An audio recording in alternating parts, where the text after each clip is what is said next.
Hello and welcome into BTN's Take 10 podcast. This is Alex Roux of BTN.com. We're back after a 1-week hiatus from the Take 10 podcast, back with an all-new episode and a new interview that aligns with Big Ten bowl season and a very big bowl game coming up here in the conference. So, like I said, took last week off, was out of town and unable to do a show, but we're back, and the interview this week I think is one you'll really enjoy, especially if you are an Ohio State Buckeyes fan, because with the Buckeyes back in the Rose Bowl for the first time since 2010, we decided to get a guest who, one, is a very notable name in Buckeyes football history, but also it's somebody who, with Ohio State coming up on their 50th anniversary of one of their national championship teams in 1968, and the 50th anniversary of the 1969 Rose Bowl coming up here. It's a guest who we were able to get in kind of a commemorative sense, and he was able to reflect on the events 50 years ago, that historic season in 68 and the historic Rose Bowl in 69 that was a victory for the Buckeyes. And that guest is the quarterback of that team in 1968, Rex Kern. Rex was one of the best players in Ohio State history. Buckeyes fans already know that if they're listening. Named as one of the best Buckeyes of all time, was MVP of the 1969 Rose Bowl, played a handful of years in the NFL on defense with the Baltimore Colts and a couple other teams. And as I ran through some of those accomplishments, it was one of the most decorated players in Ohio State history. So I was able to get him on, and he reflected in depth about that season, about his path to Ohio State, about that team's path to the Rose Bowl, and the events of that game and everything surrounding that Rose Bowl. And it was really fascinating to hear him reflect and really reminisce on, as you'll see here coming up, a different time in college football, but do it in a way that was very sharp and interesting, and kind of took me back. And even though I was far from being born at that point, I was able to kind of envision the whole scenarios as he laid them out. Really fun discussion with Mr. Rex Kern, 1968 quarterback of the national championship winning Ohio State Buckeyes. So with bowl season coming up, wanted to do something special, and Rex was able to provide that, so thanks to him. Hopefully have a couple other chats before Big Ten football wraps up and basketball gets in full swing. But a really timely interview with Rex Kern coming up, and we'll get to that in just a moment. Before we get to Rex, a word from our sponsor, the Northwestern University School of Professional Studies, which provides a great opportunity for anyone out there listening who might want to work in the sports industry or improve their career prospects in the sports industry. If you've ever thought about a career in sports, check out the master's program in sports administration at Northwestern University. You can build your skill set and your network in evening or online classes. Find out more at sps.northwestern.edu/sports. Like I said, really good opportunity there. Anyone who wants to work in this field, check it out, and highly encourage looking into it. All right, as mentioned at the top, our guest today is Rex Kern, the former Ohio State quarterback, who is celebrating not only the 50th anniversary of special season, an undefeated season for Ohio State in 1968, but coming up here, he'll celebrate the 50th anniversary of him winning MVP, which, as you'll hear in a little bit, he's very modest and humble about, but winning MVP of the 1969 Rose Bowl game when Ohio State defeated USC Trojans led by O.J. Simpson. So really cool discussion with Rex, and I'll stop previewing it and let you listeners hear it in Rex's own words. It's the Take 10 podcast discussion with Rex Kern, and it starts right now. I'm very pleased to be joined by former quarterback for Ohio State. I'm sure he's celebrating the 50th anniversary of the Buckeyes' 1968 national championship season still right now. He's come up on 50 years to the day since he quarterbacked Ohio State to a Rose Bowl victory over USC. It's Rex Kern. Mr. Kern, how are you today? I'm doing great, Alex. Please call me Rex, will you? Rex, will do. I'll call you Rex from here on out. And, you know, we were scheduled to start this call here at 3 p.m. on a Tuesday afternoon, Chicago time, and I feel a little bad for not calling you at 2:50 because I heard you're always on Woody Hayes' time, which is 10 minutes ahead, right? Absolutely, Alex, absolutely. Yeah, hey, you don't want to be late. He'll lock the door and you can't get into the meeting. So that's a real thing, huh? And to this day, you still follow that 10 minutes early mantra, right? No, absolutely. I think it drives my wife nuts, Nancy, and she just says, "Wait a minute, you're no longer playing. Set the clock right." I said, "It is right." I said, "It must be early." To this day, Woody Hayes' impact still resonates. So, Rex, before I ask you to really dig deep and reminisce here, I'm curious, here in 2018, does it feel like 50 years have passed since that 1968 season? No, it really doesn't, Alex. We've had two functions this past year with our teammates of the '68 national championship team, and we kind of look around and we go, "Hey, how do we get here? It can't be 50 years." And then you see us walk and try to ambulate, and then we know that it's been at least 50. So tell me about those reunions this past year for the 50th anniversary. Where were they, and which games did you guys all gather for and get back together? Well, the first one was in January, and it wasn't during a game. It was during a function where there was an autograph session, and we all came back, and or at least I think we had about 35 to 40 guys, and several coaches made it back for that. And then this past football season for the Minnesota game, we got together, and it's always like it was just yesterday. I'll never forget, Alex, Woody said to me after our playing days, he said, "Rex, I never had a team that enjoyed one another's company like your team does." He said, "It's just remarkable." And this happened at our 10th year reunion. And at that time, Alex, many of us were still playing in the NFL, and it was during the springtime. Woody had his high school coaching clinic, and every time a player would come in, whether it was Dave Foley, Jack Tatum, Mike Sensenball, John Brockington, Jim Otis, they'd come in, and the whole squad get up and go greet them. It was just quite phenomenal. You guys share old war stories and catch up, I assume, during your time back on Ohio State campus? Yes, we do. And like I said earlier, and as you identified, it's hard to believe 50 years has passed. But yeah, we're here, and time keeps moving on. All right, well, we'll get into that 1968 season here specifically in just a moment. But first I want to hear about what led you to Ohio State to play football, because from what I've read, you were a pretty good athlete in other sports and could have played basketball or baseball as well, right? That's correct. I had always wanted to go to Ohio State, Alex, and play basketball for Fred Taylor. When I was in the fourth grade, Jerry Lucas, John Havlicek, Mel Knoll, Joe Roberts, Larry Siegfried, Bob Knight, and a group of those sophomores in that class went on and kind of did what we did. They won the national championship in basketball, and as my career progressed in high school, Fred Taylor had a TV show on Sundays during their basketball season, and he would bring in a player of the week, and I was on Fred's show multiple times, and I just wanted to go to Ohio State and play basketball.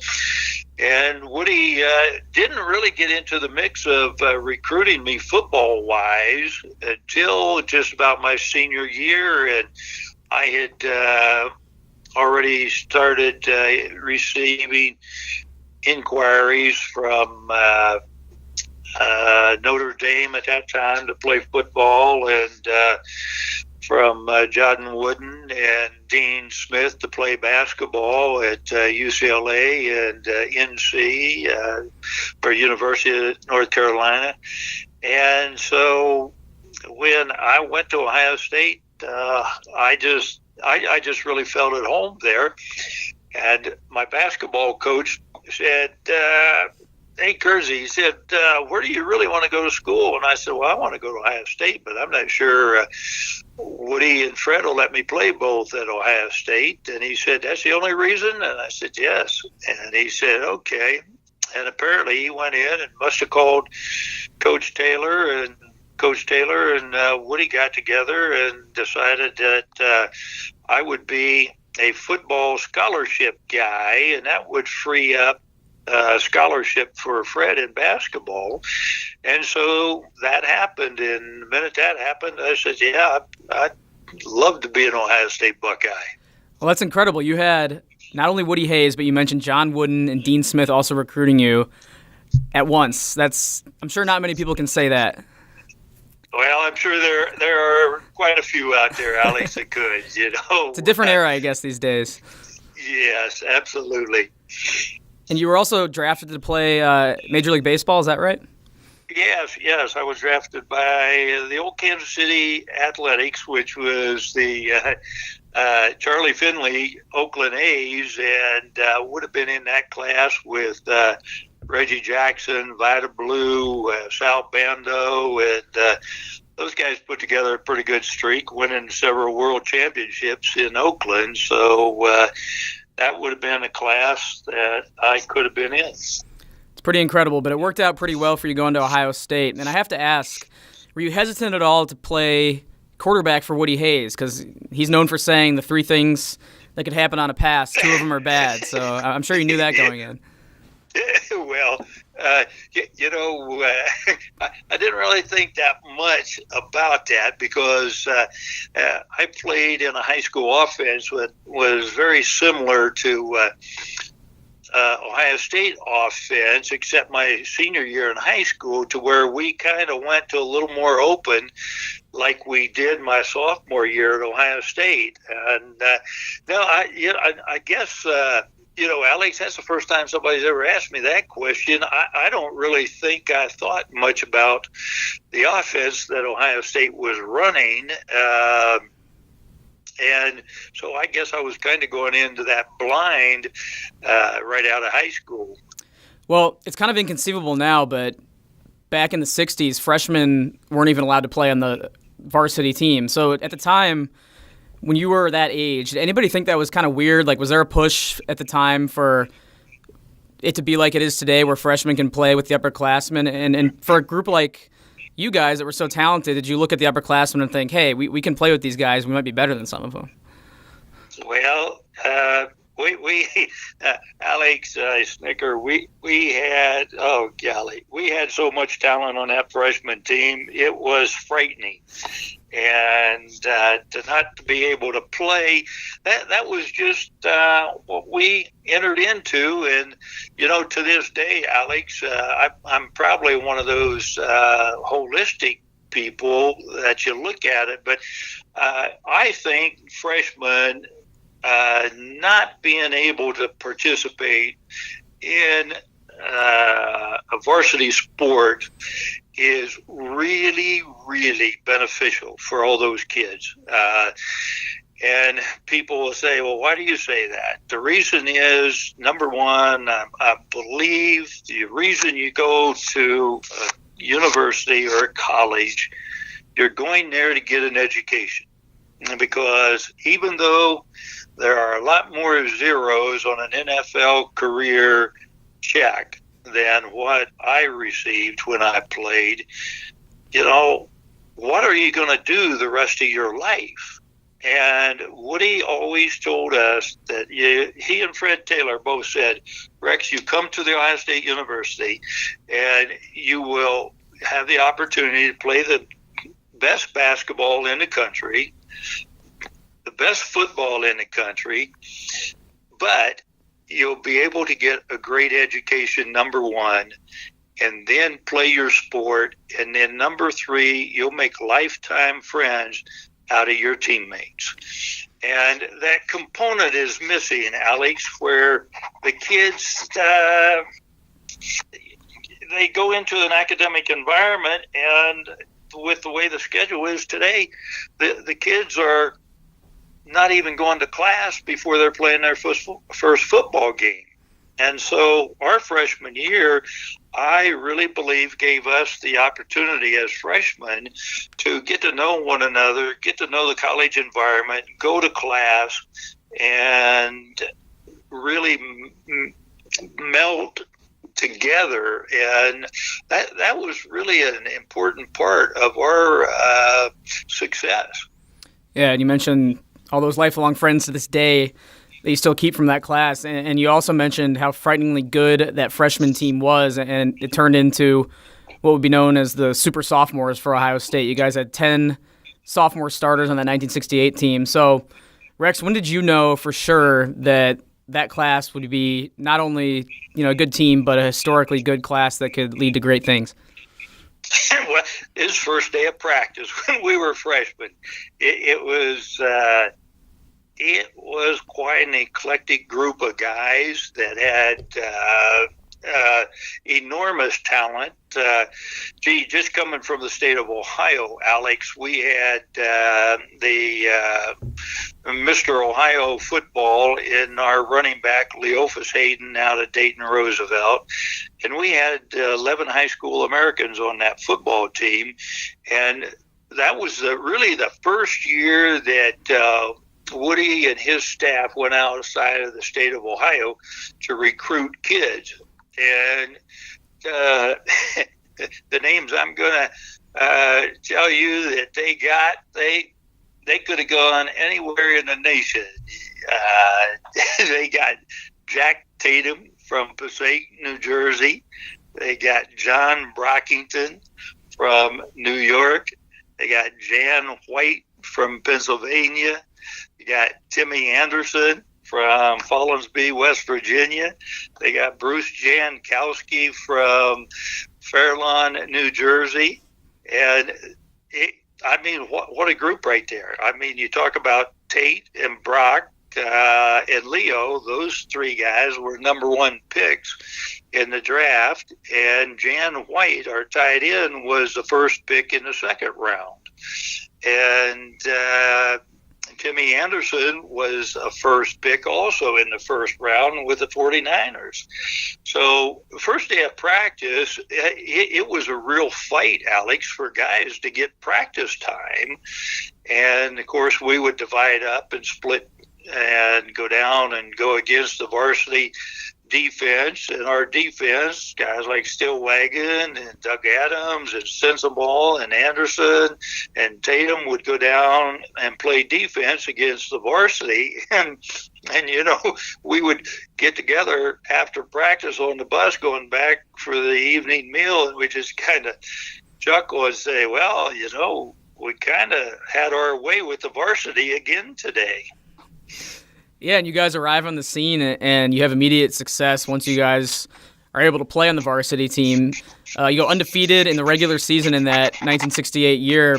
So if you could, just take me through some of your favorite memories from that regular season on the way to the Rose Bowl. Well, Alex, I guess probably the fondest memory, you ask when I thought we knew we would be good. Well, that happened the first day, but during spring practice, my freshman year, I noticed that I had a lingering, I thought I had a hamstring pull going down my left leg, and the doggone thing just lingered until I couldn't get out of bed one morning, and so I had my roommate call the trainer, and I went over and found out shortly thereafter that I had ruptured a disc in my back, and I didn't even know if I would be able to participate with the group of freshmen come fall as sophomores. And mid to late June, I went in and had my first back surgery, and 45 days later, I was able to put the pads on, and we had our opening game with Southern Methodist, and a well-known statistic that day. They had a guy by the name of Chuck Hickson and Jerry Levias as their wide receiver, Chuck being their quarterback. Chuck threw the ball that day, Alex, 76 times. Wow. That was probably more than I threw in one season. Could have been 2 years. But anyway, it really baptized our defense, and they did a heck of a job. And I guess one of the things that a lot of people talk about, there was a situation in the game that early in the game, we were backed up against our own end zone, and it was 3rd down and 8 or 10. And all of a sudden, Woody sends in the punt team, and so he punts on 3rd down.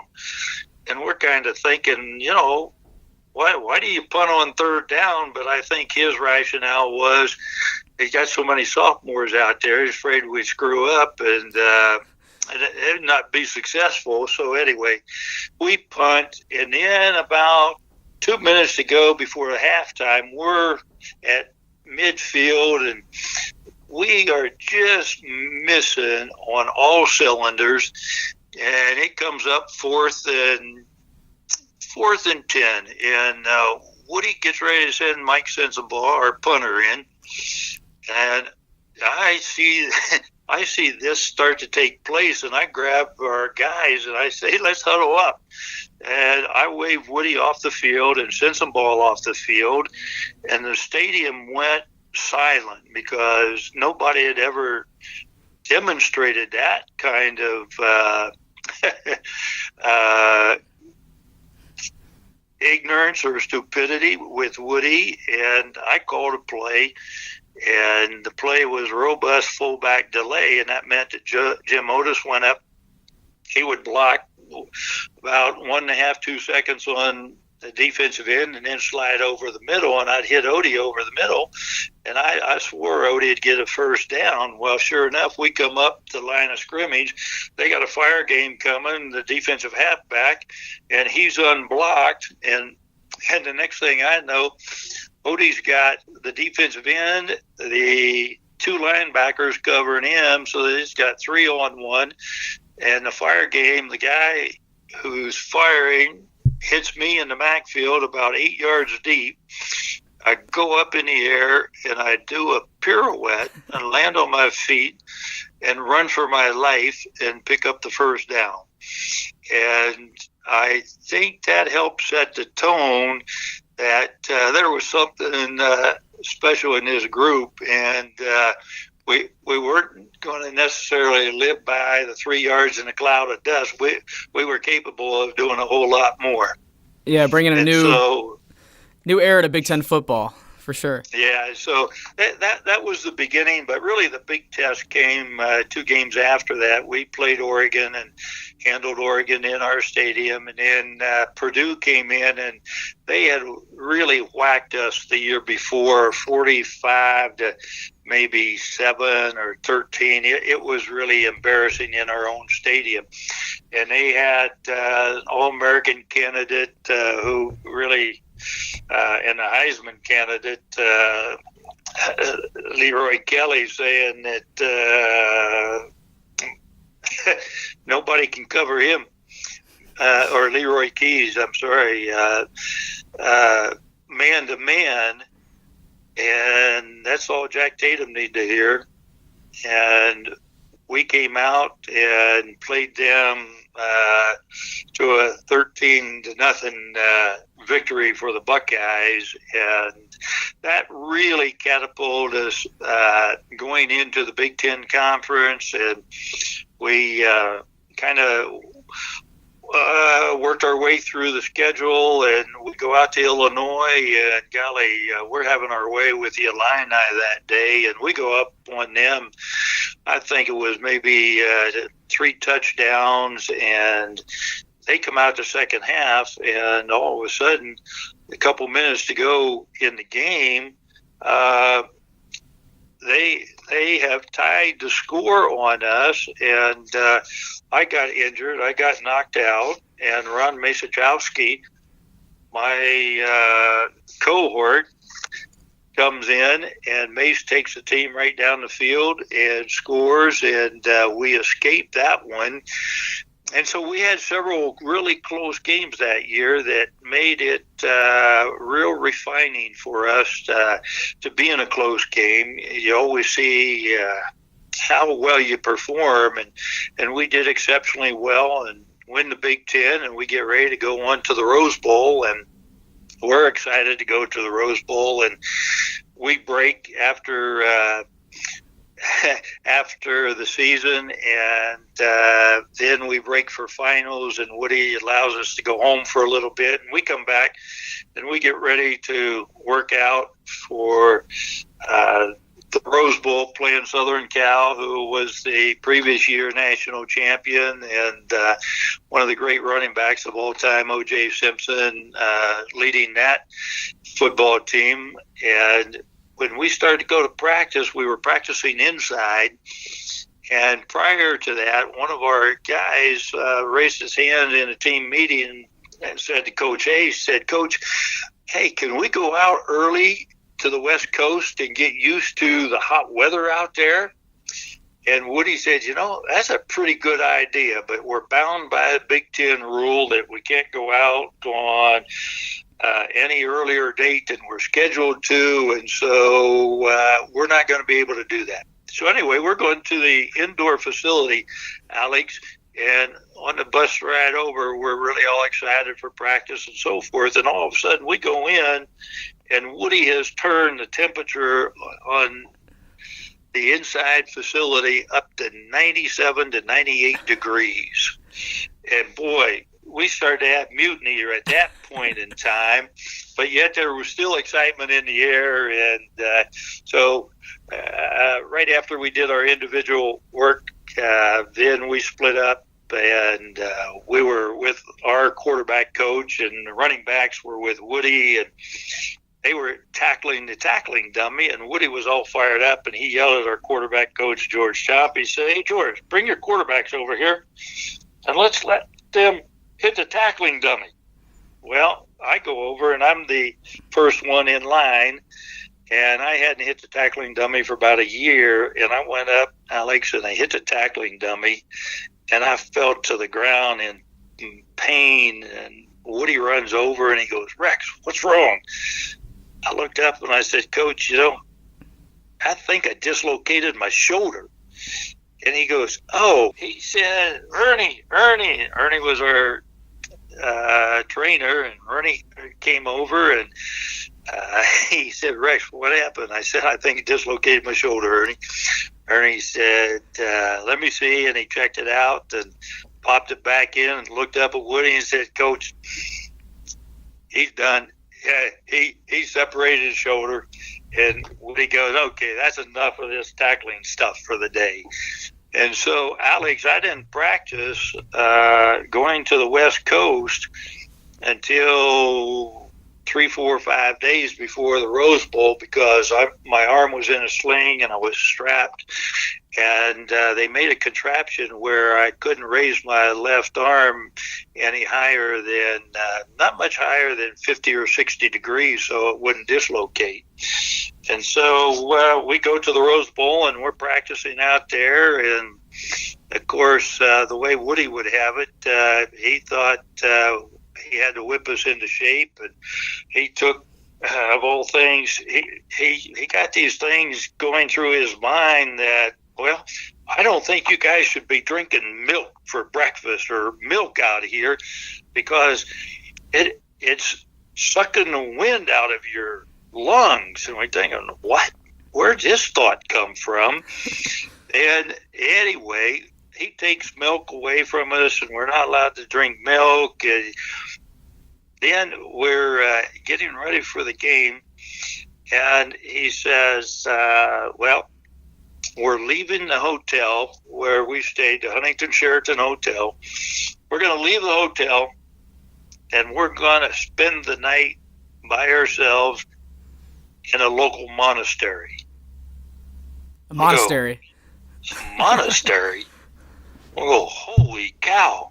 So we go up to the monastery, and of course you never get a good night's sleep the night before the game, but when you got coyotes howling and yelling at you, that even makes it a little more difficult. We got up the next morning, and you see guys saying, "Hey, did you sleep?" "No." I said, "Hey, Tate, did you sleep?" He goes, "Rex, you kidding me? Those coyotes were keeping me awake all night long."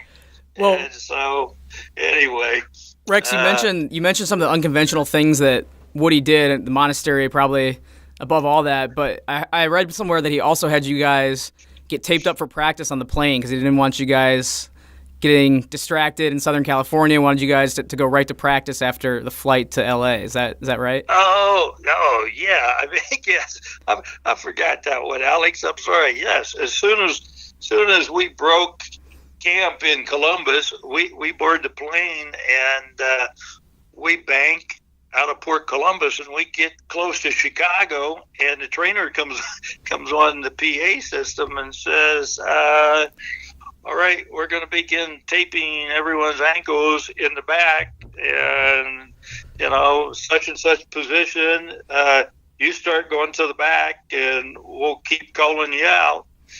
And we look at one another and we go, "Wait a minute, that was probably a 5-hour flight to LA, and holy cow, we go in the back of the plane and they set up the trainers taping our ankles, and Woody wanted us to be prepared, and so right after we landed, we did have to go to the Huntington Sheraton for some of the hoopla, and then out to practice. But it was interesting when we landed, Alex, at LAX, the Tournament of Roses. The president and the queen and the court and the dignitaries show up to meet the visiting team. And so when we're getting off the airplane, at that time, Chrysler provided cars and drivers to get us around to practice and Disneyland and so forth. And it started to rain. And so Dave Foley, Ted Provost, and I jumped in one of the cars, and guys, a couple of nanoseconds after that, Teddy and I were in the back seat, and Teddy's door opens up, and this lovely princess wants to jump in the car, and I'm thinking, hey, this is pretty cool. I thought Ted would put her in the middle, but being a good defensive back, he sat in the middle and sandwiched me. And the princess jumped in and sat next to Ted, and I sat next to Ted, and she started carrying on a conversation, and lo and behold, we kind of struck up a relationship, and just about 50 years ago, in 2 days, I will have known Nancy Heno Kern, who is my wife of 46 years come January. And I met her at the Rose Bowl our sophomore year when we went out. And so I had something else to play for during that game. That's it. Crazy. You met your wife to this day at the Rose Bowl because she happened to hop in a car with your your procession to practice and with the Rose Bowl dignitaries. That's an amazing story. Yeah, it was fun. So how did that proceed? I guess after the Rose Bowl, after everything was wrapped up, you guys stayed in touch? Yes, we did. Of course, it was interesting after the game. The very next day, we had a free day off, and Woody and Bill Hess, pardon me, was one of Woody's coaches previous years, but Bill Hess was then the head coach at Ohio University, and he and Bill Hess jumped on a plane and went to Vietnam and spoke to our troops. And so we had that day off, and Nancy was kind to take me down to Newport Beach and show me some of the areas. And so we kept in touch, and I went out springtime to visit with her, and then she transferred back to Ohio State. She was a year younger than I, and so she came back her sophomore, junior, and senior year, and graduated. And my second year in Baltimore, we got married after the season. Crazy how things work out. You guys make the Rose Bowl, and you meet your wife, and who knows, if you guys would have had a different season, how things could have turned out differently, but that's incredible. Also, Rex, I wanted to touch on some of the other festivities leading up to the Rose Bowl game, because the Rose Bowl is all about pageantry and celebrity, and there's the parade. And I wanted to ask if anything else happened or any other events stood up to you in the kind of pregame proceedings and all the hoopla that surrounds that, as you called it. Well, it was really kind of interesting because Woody sheltered us from that. And I finally figured out after our playing days, the media was relentless on Woody. And, if you look at most of the articles, there's probably more written about Woody than about his football team. And I think that was part of Woody's diversion, if you will, that he did not want them writing about the team or take anything that away that would give the opponents what we're going to be doing. And so he really kept it on himself, and he had an ongoing feud with Murray out there, and probably all the sports writers. But one of the big things, of course, we obviously didn't get to go see any of the floats being made and all that pageantry. Although another teammate of mine, Kevin Rusnak, and I, Nancy, did suggest that we go see the floats one evening. So Kevin and I were able to do that, and with Nancy and one of the other princesses. And then we went to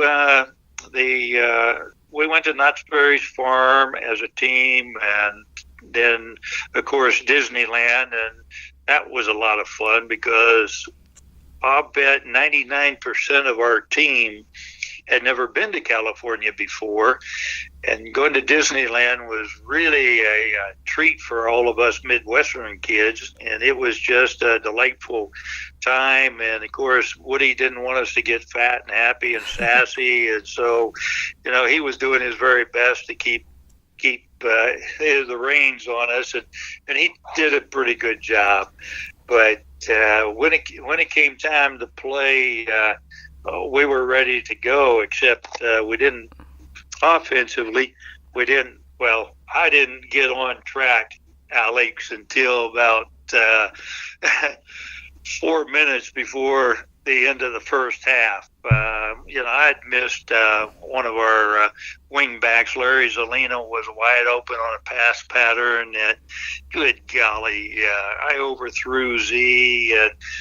And Alex, if you look at that film, and if any of your viewers have the opportunity to look at the film, I remember when we went to Disneyland, and Southern Cal was there as well, so it was a photo op session. We got to meet OJ and Steve Soggy and those guys, and I saw their defense. I thought, holy cow, this is San Diego Chargers. So these guys are monsters. My center, Alex, at that time, Johnny Malbach, was not any taller than I was. Johnny was probably 5'11" with his cleats on, and Johnny was probably 195, 205. Our two big tackles, our All-American great tackles, but better people, Dave Foley and Rufus Mays, were 6'5", 245. And if you look at that, watch the offensive line play. Our guys controlled the offensive line from the very beginning of the game. And it was just incredible. And so, after SC goes up 10-0, they kick off, and I run into the huddle, and I basically paraphrase something like, "Hey, we've screwed around long enough. We need to get in gear." And I would probably give myself the pep talk because I needed to get in gear. And we took the ball and moved it right down the field. There were great catches by Ray Gillian, our wing back, who made a diving catch of my pass, and Jan White made another diving catch of my pass. So, Alex, you're picking up on how accurate I was, right? These guys are diving to catch my passes. I'm barely getting it to them. And anyway, we go down, we score, and now it's 10-7. And then all of a sudden we come back and kick a field goal. We tie it going in at halftime. And that was really a real revelation because we couldn't kick an extra point, let alone a field goal, during the season. But one of the critical components was I think we were sluggish because the heat, when we got there for game time, of course, being a Midwest school, we still had our Midwest jerseys. And we're out during warm-ups, and we're getting ready to go in before the game starts. And Woody says to Jim Otis, he says, "Jim, how do you feel?" And bless Odie's heart, Odie said, "Coach," he said, "I can hardly breathe out there." He said, "I can't get my breath." He said, "I'm just not breathing with my heavy jersey on." Well, when we went into the locker room, our equipment manager had brought out our fishnet jerseys just in case we needed those. And Alex, ironically, that day was the first day that the fishnet jersey was introduced to college football. And if you look at our Buckeye leaves on our helmet, that was the first day that the nation got to see decals on a college football helmet. Our trainer, Ernie Biggs and Woody, decided that they would put together a reward system for our team's individual awards for great plays. And so Woody every Monday would give out a Buckeye leaf decal on your helmet. And those were given out sparingly, Alex, at that time. Holy cow, if you look at the Buckeye leaves on our Ohio State helmets today, it looks like they even get one to go to practice, let alone,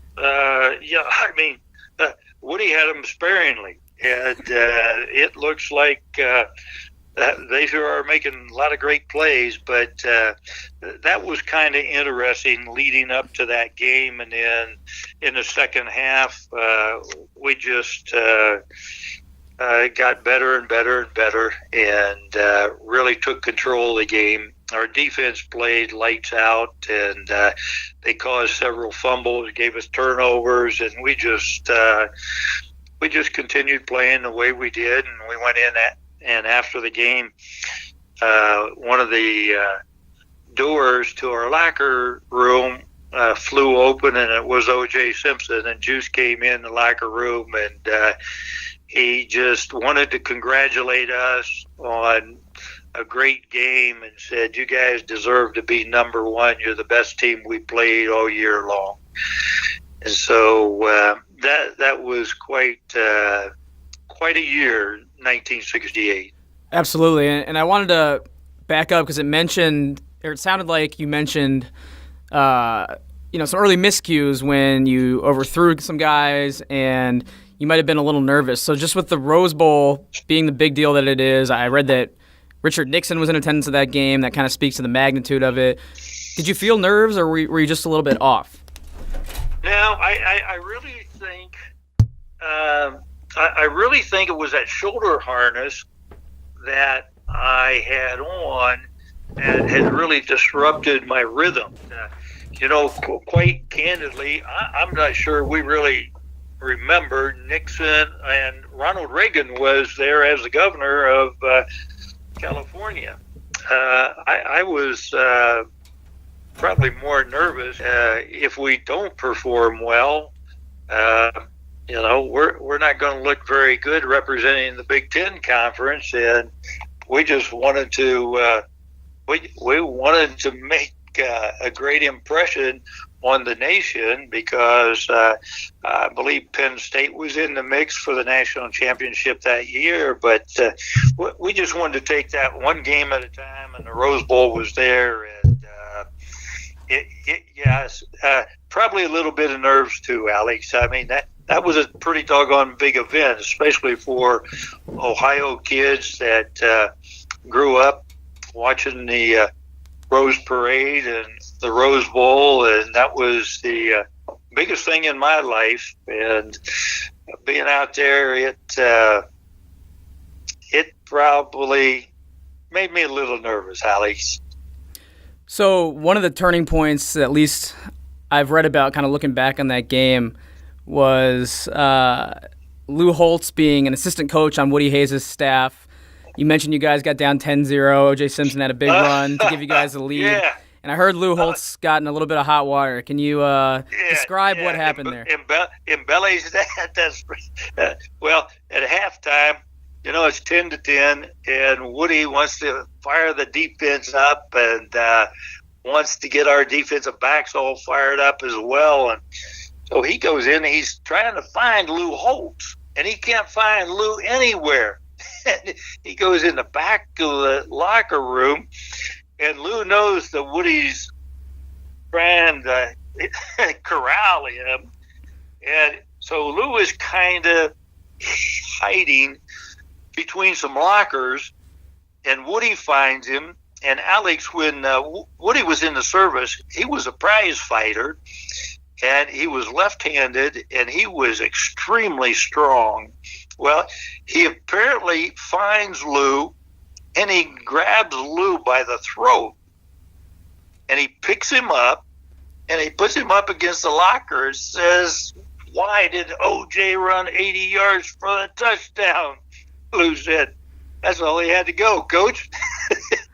and that was it. But, he got in a little hot water, but Lou always had those quick one-liners, and even to this day, he could still come up with those. He was quite a wonderful addition to our coaching staff when we were there. That's all he had to go because he could have gone 90 or 100 yards if he had to. Hey, he could have run to the Pacific Ocean. I mean, he was off and gone, Alex. All right, Rex. Well, you were the MVP, named MVP of that game, and MVPs of big games like that often have a play or two where you can kind of look back and say, yeah, that play right there is why they earned that award. So which play or couple of plays do you think sealed that award for you that day? Interesting question, Alex. I don't know. I don't think that was really my best game. It may have been, it's kind of like Rufus Mays. Roof was always one that could break the tension and interject a great deal of humor. And Roof said to compared to what they do today, Alex, the presentation of the Rose Bowl Most Valuable Player Award took place in our locker room. It was very quiet, very subdued, and right after I got that, Roof turns to the team and he goes, "Hey, look, the kid only plays one full game and he gets the MVP of the Rose Bowl." That was probably the only game I finished all year long. So it seemed to me that, I ought to get awarded something for just finishing a game my sophomore year after all the injuries I had endured through that season. But really, I think our whole team should have gotten the award. I mean, our defense played lights out. First half, they had a challenge. They really shut O.J. and Steve Soggy down the second half. guys are running backs. Jim Otis was just a pile driver. Odie was getting 2 and 3 yards at a clip. He was always getting those real tough yards. Leo Hayden, our tailback, holy cow, Hondo had a terrific game, off tackle. I guess probably, Alex, I think I threw 2 touchdown passes. I'm not sure if I ran for 1, but I guess probably maybe from a leadership standpoint, that helped tremendously. And the 2 touchdown passes, Ray Gillian caught one and Leo caught the other. But, that the whole team really shared in that award, and that's how I accepted it. So that meant you guys were national champions, undefeated by beating Southern Cal in that game. What was the reception like for you guys getting back to Columbus and bringing that honor and that distinction as the nation's best team home to Ohio State? It to this day, I believe it was the time that Ohio State football had been really good up until about 3 years, 2.5 years before our sophomore class had the opportunity to play. And there's an author that has written a book recently, and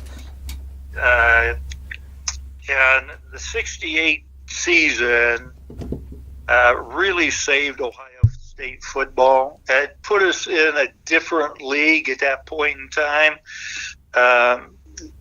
We should have our sophomore class. We only lost 1 Big Ten game throughout my career, and that was to those guys up north. And they were just a darn better football team than we were that day. And over our career, we only lost 2 football games, and the last one was in the 1971 Rose Bowl against Stanford. But I really believe that the 68 team gelled together because we had great senior leadership, we had great juniors that embraced us, and we had a bunch of super sophomores that didn't know any better. And we just went out and we just reveled and loved to play football and perform on the field. And so I think putting all that together just made that season so special that even today, 50 years later, there are people in Columbus that can still tell me that, Rex, I was 7 years old when you guys won the national championship, or I was 12 years old, or I was 60-some years old.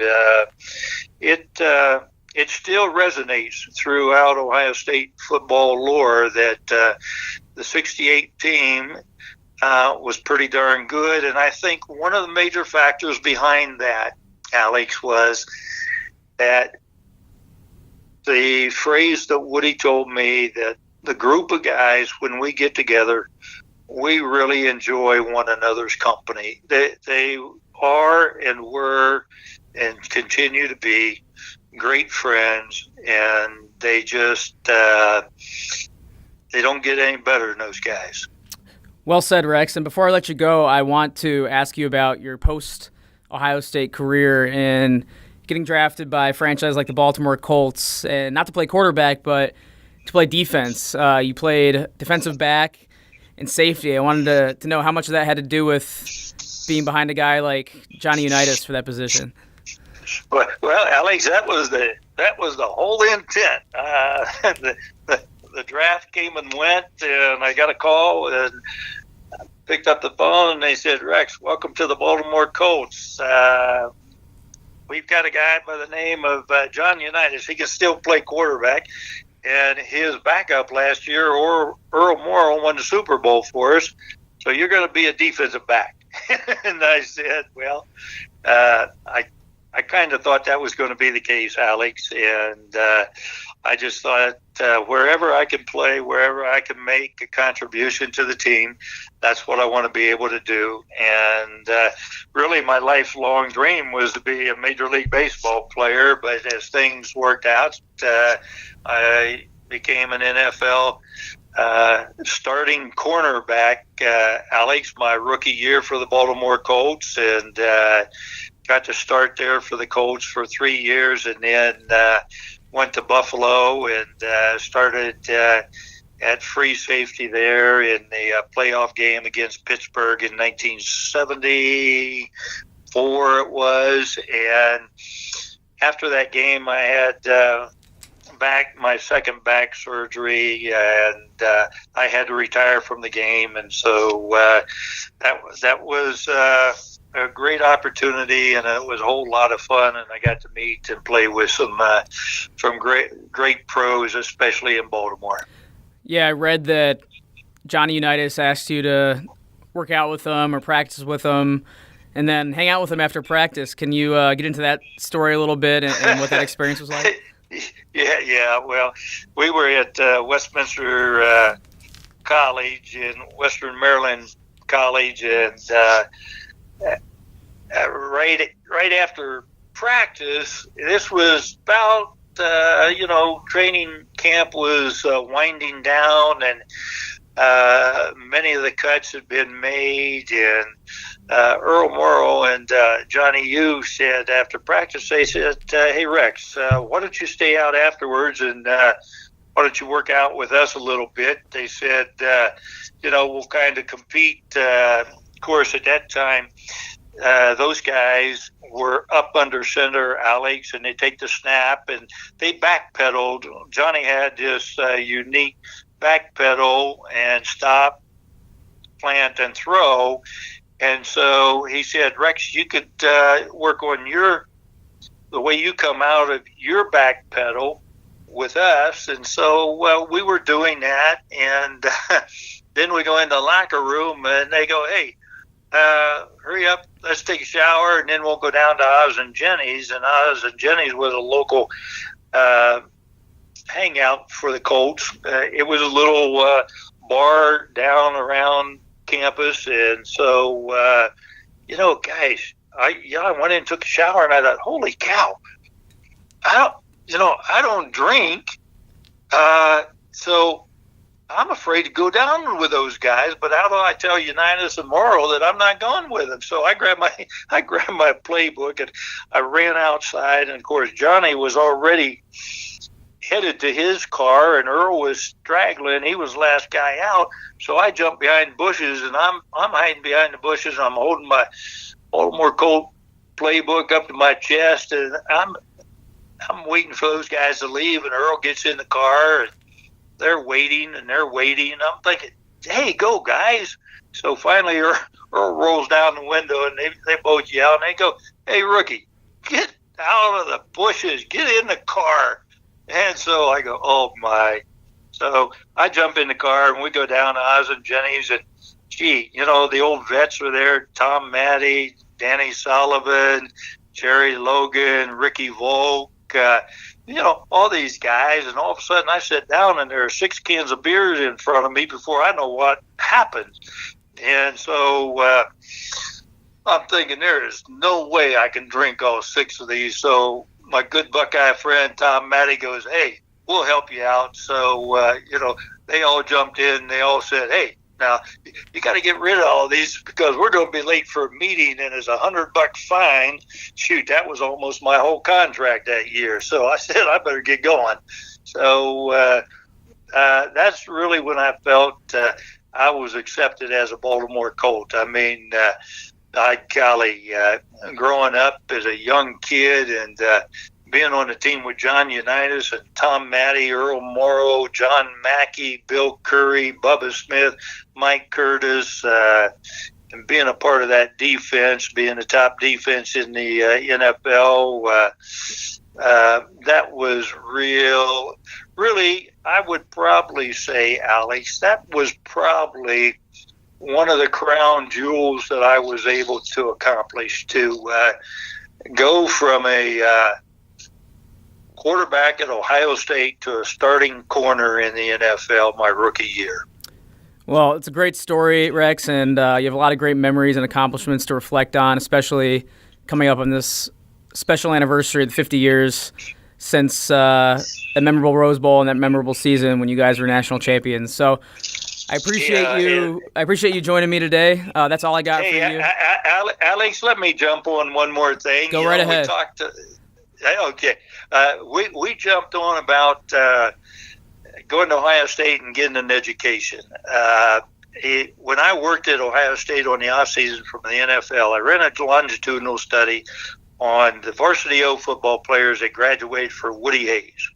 And during that tenure, he had a graduation rate of 87.6% of the varsity O football players graduated. Of that group, another 37.6% went on to graduate or professional school. That speaks volumes of what Woody believed in education, and those same percentages match up directly with the 1968 national champion Buckeye football team. You guys have a lot to be proud of, and Woody was a legendary coach and obviously a legendary molder of men, and you've kind of really touched on that and driven that point home for sure in this discussion. Okay, Alex, thanks so much. I really appreciate your time. No, Rex, appreciate your time. Like I said, you've been very generous and a ton of great stories. And for someone like me who's of a younger generation, it's been great to hear how things were and how things have also kind of stayed the same in football these last 50 years. That's great. Thank you. All right. Thanks once again to Mr. Rex Kern for joining me. Really cool to be able to talk to him and hear him reflect on one of the best teams in Big Ten history and some different times in college football when freshmen couldn't play. I thought that was interesting to hear about, and how just the offense was different. Some of the coaching philosophies and tendencies were different, to say the least, under Woody Hayes. And it's always cool. I've had a couple of older guys on. Had Bob Wenzel on the last podcast talk about his days coaching Rutgers, and it's cool to hear from guys of a different era reflect and do it so sharply and intensely as Bob Wenzel and Rex Kern have the last two episodes. It's been a privilege. So appreciate Rex joining me for about an hour here on the show. Appreciate everyone out there. If you listened, and Ohio State fans listening haven't heard other episodes of the show, I highly encourage you to subscribe to the podcast where podcasts are found on either Apple Podcasts, Google Play, or Podbean. You can find them in their entirety on YouTube as well. So once again, thanks to everyone for listening. Thanks to my producers for helping put the show together. Includes Wes White, Julie Bronder, and Colleen Degnan. Thanks a lot, guys, for your help. And like I said, we'll try and bring you more shows throughout the holidays. The holidays might get in the way a little bit, but we'll do our best to bring you one every week. And until then, everyone have a Merry Christmas, Happy Holidays, enjoy the time off, relax a little bit, and get ready for these bowl games and the rest of college basketball season coming up. Thanks to everyone out there, and we'll talk to you next time here on the Take 10 Podcast.